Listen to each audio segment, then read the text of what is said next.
नमस्कार विद्यार्थी मित्रांनो. आपण याच्या पहिल्या लेक्चरमध्ये जे काही इंट्रोडक्शनचा पार्ट बघितला ज्याच्यामध्ये की आपण इंट्रोडक्शन पाहिलं चारही चॅप्टरचं आणि आपले जे पंचानन माहेश्वरी आहेत यांच्याबाबत काही गोष्टी जाणून घेतल्या.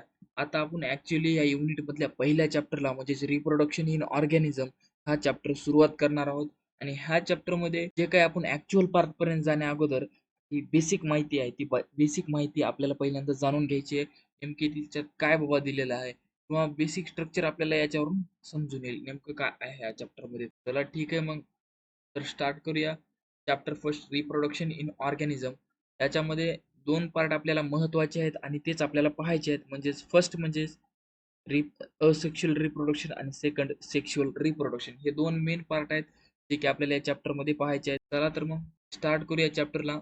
Each and every organism can live only for a certain period of time. ते प्रत्येक ऑर्गॅनिझम एका सर्टन पिरियड म्हणजे काही ठराविक कालावधीसाठीच जिवंत असतो.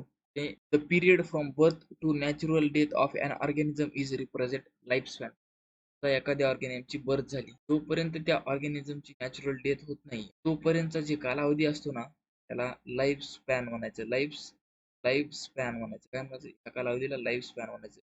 बर्थ पासून ते डेथ पर्यंत जे कालावधी आहे नॅचरल डेथ पर्यंत त्या कालावधीला आपण लाईफ स्पॅन म्हणायचं. हे लक्षात ठेवा. नॅचरल डेथ महत्व.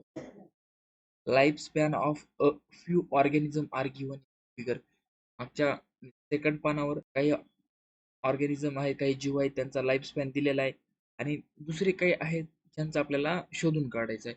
Several other organisms are drawn for which you should find out their lifespan and write in the spaces provided. ठीक आहे. Examine the lifespan of organism represented in the figure. ठीक आहे. Isn't it both interesting and intriguing to note that it may be as short as few days or as long as few thousand years. Life span जे आहे ते 1 ते 2 दिवस पण असू शकतो आणि काही ऑर्गॅनिझमचा लाईफ स्पॅन 100 वर्ष, 150 वर्ष, 200 वर्ष असा सुद्धा असू शकतो. 1000 इयर्स, 100 इयर्स, 1000 इयर्स, 1000 वर्ष, 2000 वर्षे. आता जे पीपलचं ट्री आहे त्याचा जे लाईफ स्पॅन आहे ते 2500 वर्ष आहे. 1000 years. Between these two extreme are the life span of most other organisms. आता ही लाईफ स्पॅन आहे सगळ्यात कमी.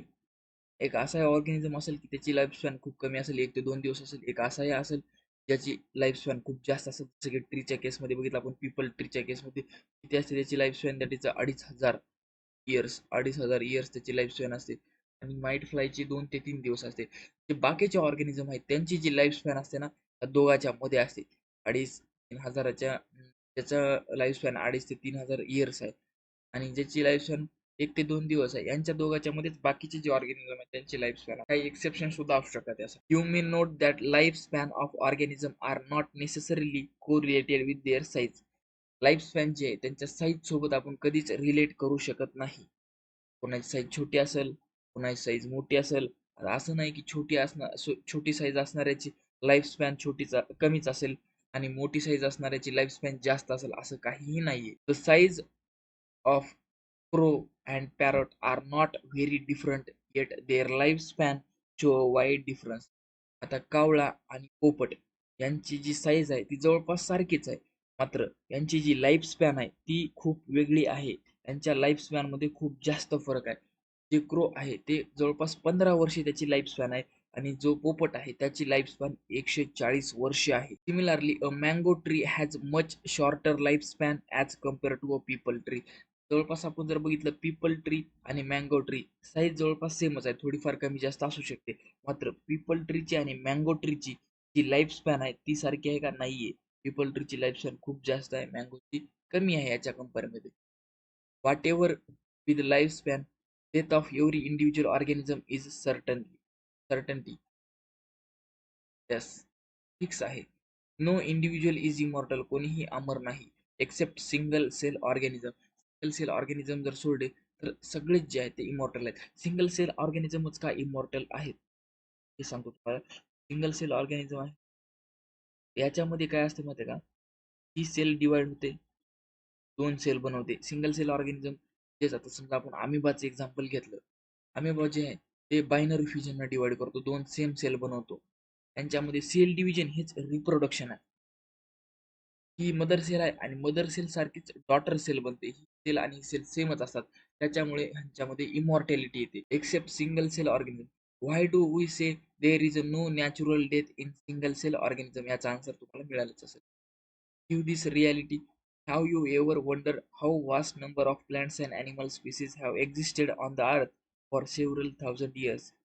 मला आश्चर्य हे प्रश्न दिलेला आहे आणि ह्या प्रश्नामध्ये तुम्हाला आश्चर्य वाटत नाहीये का? किती हजारो प्लॅन्ट्स आणि ॲनिमल या पृथ्वीवर प्रेझेंट आहेत. हो, वाटतं ना, आश्चर्य वाटतं.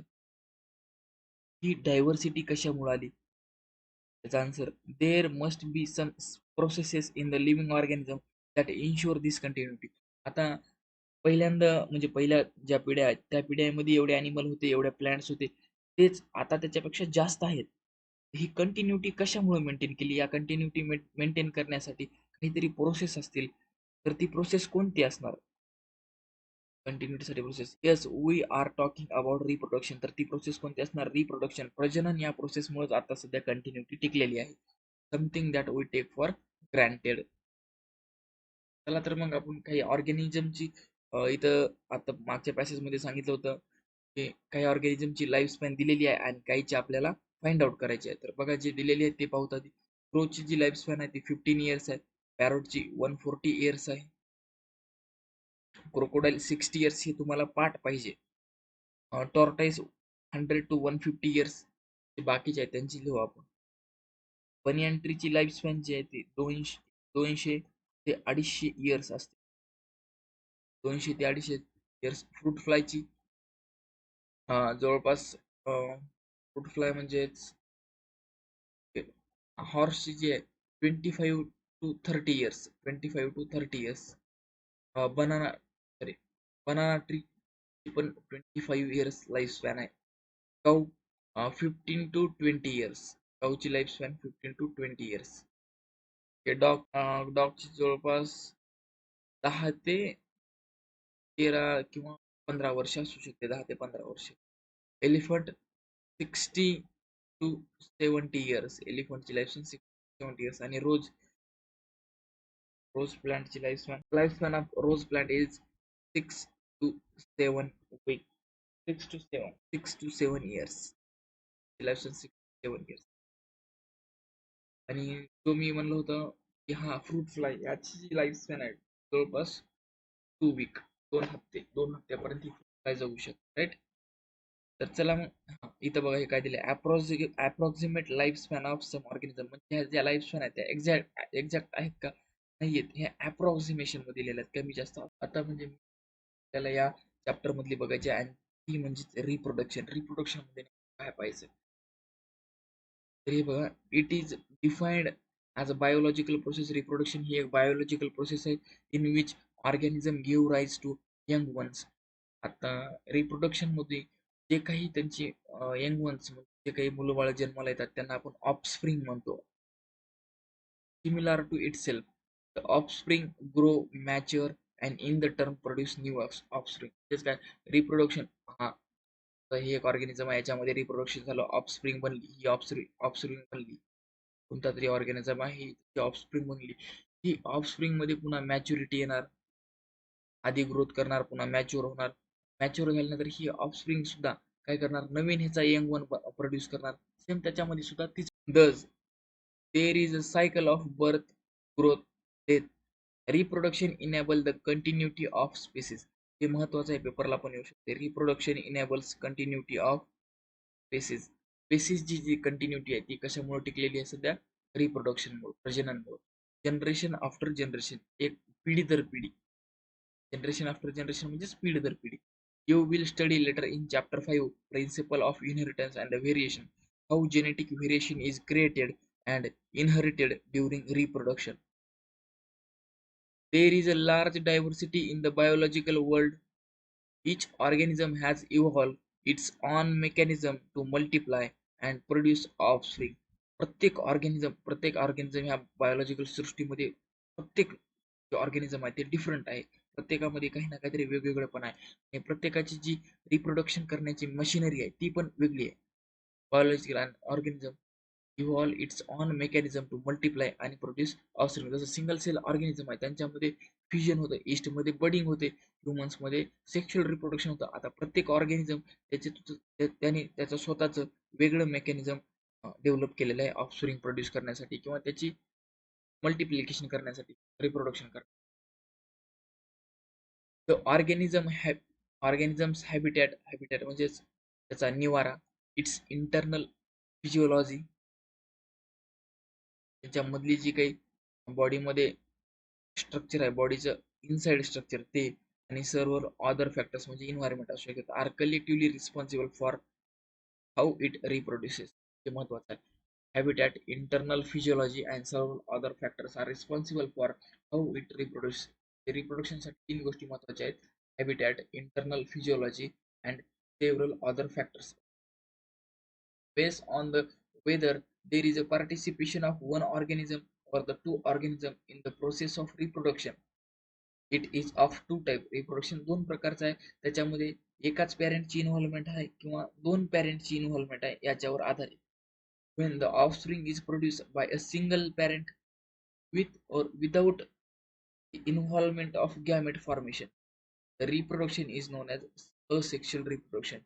Asexual reproduction म्हटलं की त्याच्यामध्ये एकच पॅरेंट असतो, मग ते गॅमेट फॉर्म विदाउट और विथ और इन्व्हॉल्वमेंट ऑफ गॅमेट फॉर्मेशन. त्याच्यामध्ये गॅमेटचं फॉर्मेशन केलं बी जाऊ शकते, नाही केलं जाऊ शकतं, मग त्यांच्यामध्ये पॅरेंट हा एकच असणार. When the two parents, the opposite sex, male and female, participate in the reproduction process and also involved in the fusion of male and female gamete, that is a zygote formation, it is called as a sexual reproduction. Sexual reproduction ही गोष्ट तुम्हाला नक्कीच clear झाली असं समज. आता पुढे वळतो. प्रत्येक ह्याच्यासाठी मी नवीन पेन वापरत आहे, तुम्हाला व्यवस्थितपणे समजाव, इथं सगळा काला होऊन जाऊ नये, हे तुमचे जे कॉन्सन्ट्रेशन आहे चांगल्या प्रकारे राहावं, त्यामुळे मी प्रत्येक ठिकाणी नवीन पेन वापरतो. ठीक आहे, आता आपण 2 प्रकारचे रिप्रोडक्शन पाहिले, सेक्शुअल रिप्रोडक्शन आणि असेक्शुअल रिप्रोडक्शन. तर त्याच्यामध्ये असेक्शुअल रिप्रोडक्शनला आपण स्टार्ट करू. हे जे असेक्शुअल रिप्रोडक्शन आहे हे आपण नंतरच्या लेक्चरमध्ये पाहणार आहोत. तरी आपण हा जो लेक्चर आहे तो चांगल्या प्रकारे 2 वेळेस तरी समजून घ्यावा आणि नंतरच असेक्शुअल रिप्रोडक्शनला सुरुवात करावी. आणि आपण हा जो पाठीमागचे 2 लेक्चर आहेत ते लेक्चरमध्ये पाहून आणि NCERT मध्ये लाईन टू लाईन वाचून समजून घेतलेत असे समजूनच असेक्शुअल रिप्रोडक्शनला स्टडी करण्यास सुरुवात करा. धन्यवाद.